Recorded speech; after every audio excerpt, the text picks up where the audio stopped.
Journeys in India are often uncomfortable, but the desire to improve yourself is strong, and that puts distance into perspective. Young people here come to universities in Mumbai to learn. This class here is a management class, undergoing a simulation exercise in terms of running a business, devised by a very clever professor who runs this course here.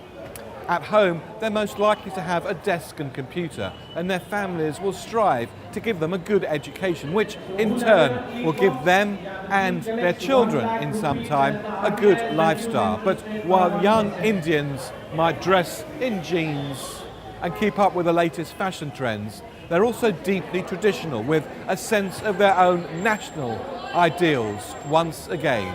You might go away to university, but the family home is still your base, and social media and text messaging allows you to stay constantly in touch. Many are using mobile banking to transfer money back home once they get a job. These young Indians here are thinking globally but acting locally.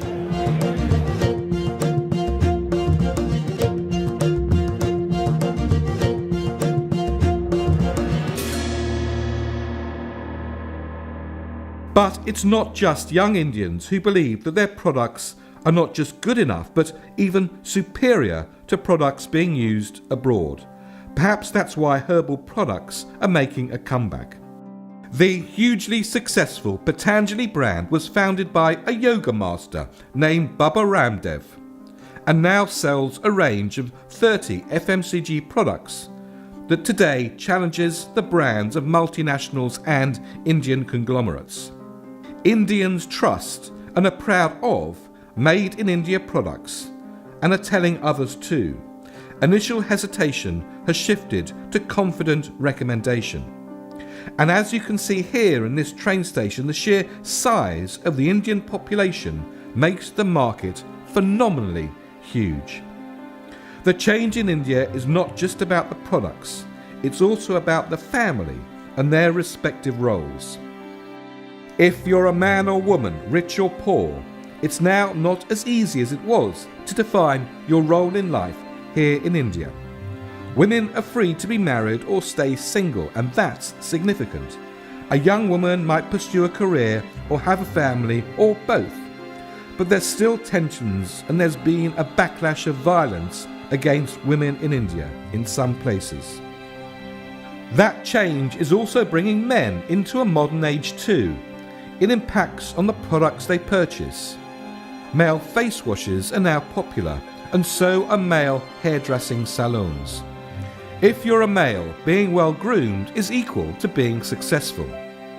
Ads reflect these changes, and gender equality is a popular theme. Men and women are often shown sharing chores like doing the laundry. Other social relationships are changing too. Movies like Kapoor and Sons, a Hindi language drama, now feature same-sex couples. Second marriages are more accepted. The text message you send may be to arrange a date or even a relationship that won't end in marriage. Advertising campaigns have to reflect these social developments. But in modern India, relationships are complex and attitudes between regions are different. Some hyper-local brands limit their presence to only 1 or 2 states to better tune into the local values and traditions. After branching out in life to universities like this one and launching successful careers, young Indians circle back to their communities and collective ideals. They might like to look after the environment and limit their own carbon emissions, which in turn influences what they buy.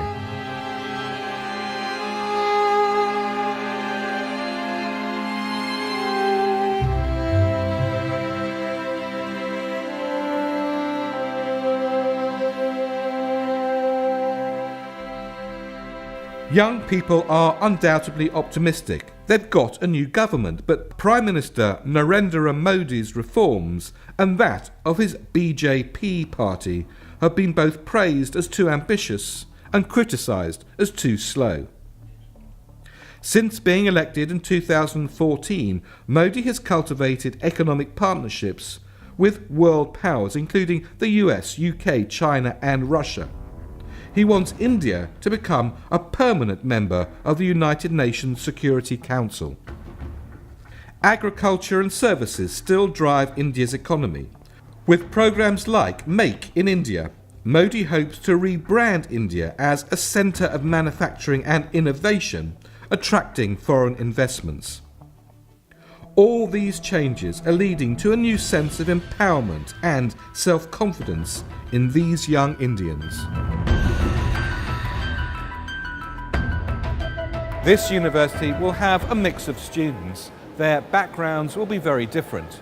The urban-rural divide in India is giving way to another rural-on-rural divide. While one rural farming village may have limited access to water, electricity and technology, another may have access to all these things, plus the internet too. The Indian government is promoting a smart cities rural program using solar energy.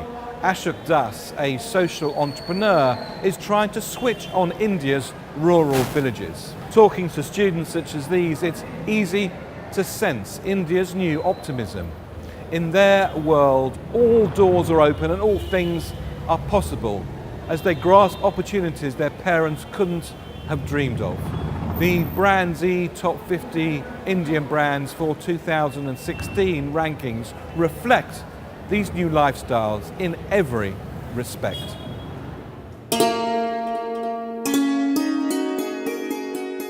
Many government services have been digitised, and the power of the internet is now connecting many, but by no means all.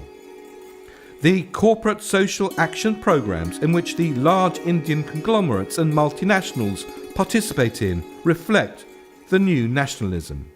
Government regulations require certain companies to contribute 2% of net profits to charity, generally those with an annual revenue of over 10 billion rupees, which is about 150 million US dollars.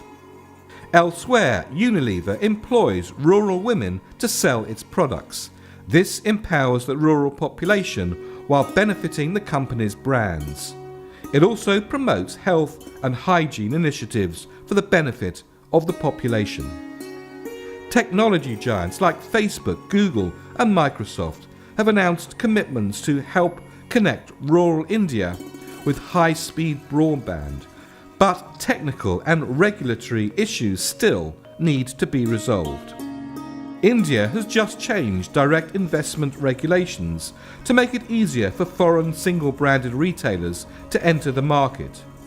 Another surprising change has been for the government to permit much greater foreign ownership in the civil aviation, pharmaceutical and defence sectors. But it's not all plain sailing. The Indian government has rejected Facebook's offer to provide free internet access. It feared that this would give Facebook extraordinary access to consumers' data and an unacceptable competitive advantage.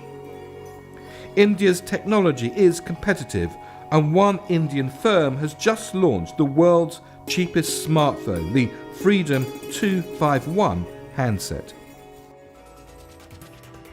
To find out more about the top 50 most valuable Indian brands 2016, just go to www.brandz.com and download the entire report full of insight, analysis and thought leadership pieces from WPP companies here in India and the entire top 50.